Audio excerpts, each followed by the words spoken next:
Когда охотник заметил в лесу лошадь в окружении стаи волков, он схватился за ружье, готовясь спасти животное. Но то, что произошло мгновением позже, настолько ошеломило мужчину, что оружие выпало из его рук. Причина, по которой волки не нападали на лошадь, оказалась просто невероятной.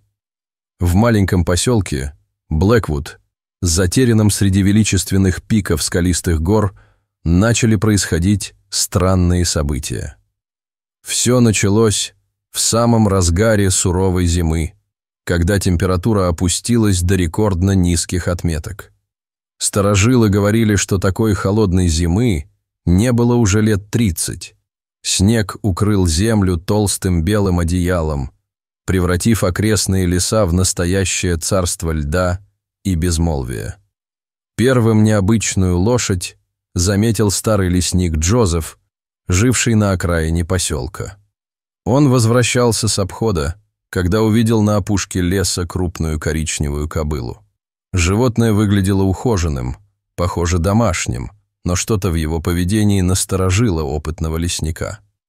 Лошадь держалась необычайно спокойно, несмотря на то, что вокруг нее кружило несколько серых теней. Приглядевшись внимательнее, Джозеф с изумлением понял, что это были волки. 4 крупных хищника двигались вокруг лошади, но при этом не проявляли никакой агрессии. Лесник протер глаза, не веря увиденному.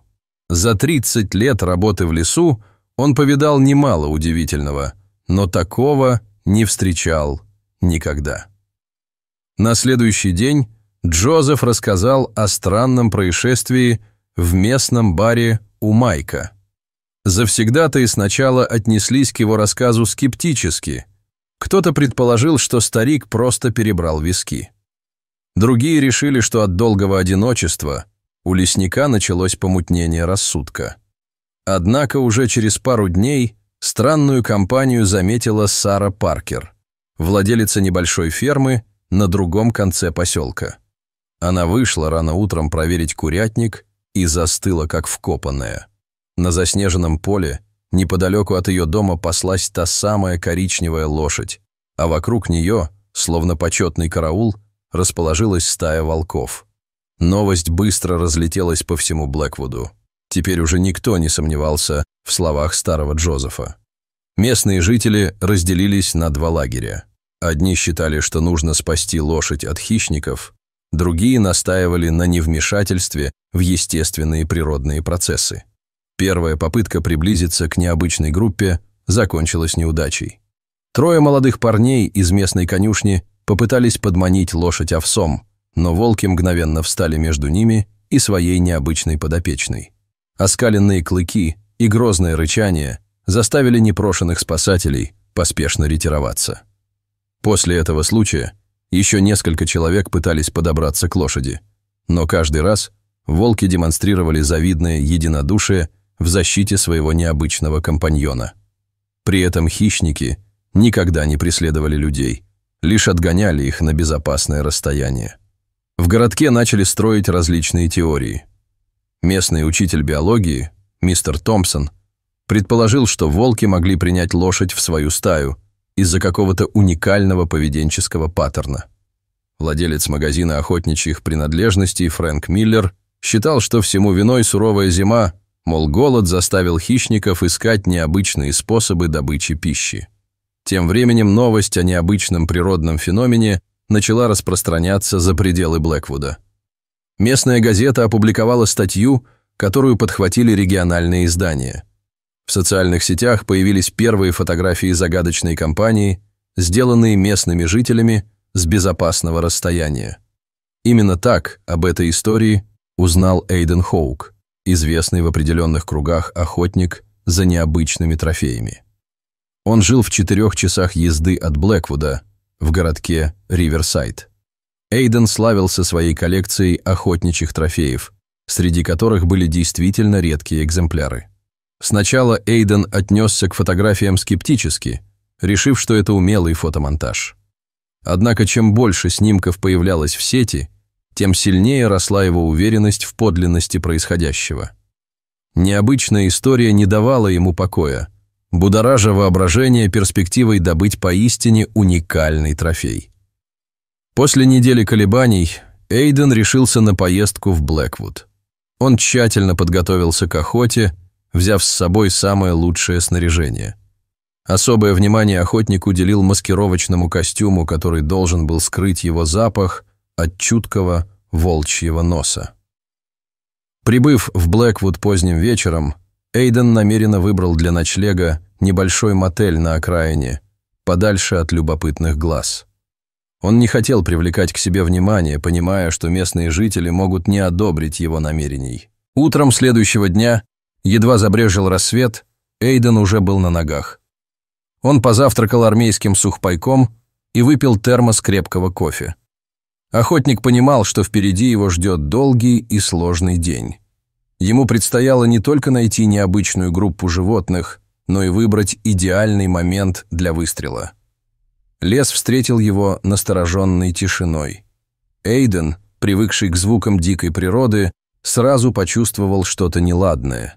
Не слышно было привычного щебетания птиц, не мелькали между деревьями юркие белки. Казалось, весь лес затаил дыхание в ожидании чего-то необычного. Первые 2 часа поисков не принесли результатов. Эйден методично обследовал территорию, двигаясь по спирали от окраины леса к его центру. Он внимательно изучал следы на снегу, пытаясь найти отпечатки копыт или волчьих лап. Наконец, его усилия увенчались успехом. Вдалеке послышался волчий вой, который постепенно приближался. Эйден быстро определил направление и начал осторожно продвигаться навстречу звуку, стараясь держаться в тени деревьев. Через полчаса он увидел их. Коричневая лошадь величественно шествовала между заснеженных сосен, а вокруг нее, словно почетный эскорт, двигались 4 серых волка. Животные держались настолько естественно, будто эта странная компания существовала всегда. Эйден замер, наблюдая за необычной группой. Его охотничий опыт подсказывал, что нужно дождаться идеального момента для выстрела. Он начал осматриваться в поисках удобной позиции, с которой можно было бы произвести точный выстрел.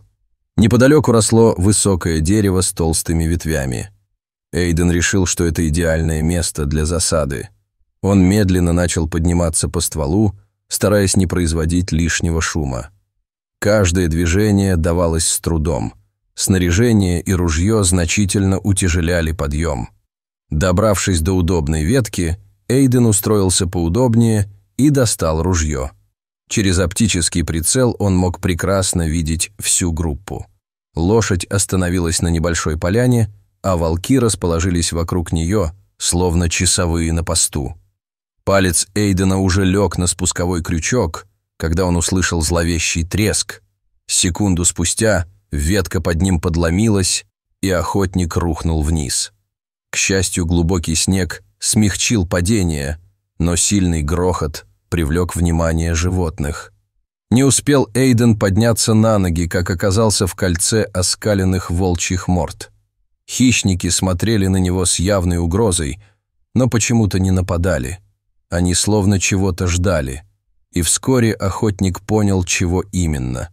Коричневая лошадь медленно приблизилась к нему. Ее движения были спокойными и уверенными, без тени страха. Она остановилась прямо перед Эйденом и внимательно посмотрела ему в глаза. В этот момент охотник почувствовал что-то необычное, словно животное оценивало его, принимало какое-то решение. Несколько секунд длилось это странное противостояние. Затем лошадь медленно наклонила голову и обнюхала Эйдена. После этого она также неторопливо отступила, и волки, словно по команде, прекратили угрожающе рычать. Вся группа развернулась и не спеша двинулась прочь, оставив потрясенного охотника стоять посреди заснеженной поляны. Эйден не мог поверить в происходящее. За все годы охоты он еще не встречал ничего подобного. Любопытство взяло вверх над здравым смыслом, и Эйден решил проследить за необычной компанией. Он держался на почтительном расстоянии, стараясь оставаться незамеченным. Животные, казалось, не обращали на него никакого внимания. Через час пути группа остановилась возле высокого дерева. Эйден притаился за толстым стволом сосны и стал наблюдать. То, что он увидел дальше, полностью перевернуло его представление о взаимоотношениях между животными. Лошадь внезапно поднялась на задние ноги, вытянувшись во весь рост. Ее передние копыта дотянулись до старой охотничьей ловушки, установленной высоко на дереве. В ловушке застряла туша дикого кабана, замерзшая в лютый мороз. Волки терпеливо ждали, пока их необычная помощница извлекает добычу из ловушки. Когда туша упала на снег, они даже не бросились к ней, а дождались, пока лошадь опустится на все 4 ноги и отойдет в сторону. Эйден наконец понял суть этого удивительного симбиоза. Лошадь помогала волкам добывать пищу из недоступных для них мест, а они взамен защищали ее от других хищников. Это было поразительное проявление природной адаптации и взаимовыгодного сотрудничества.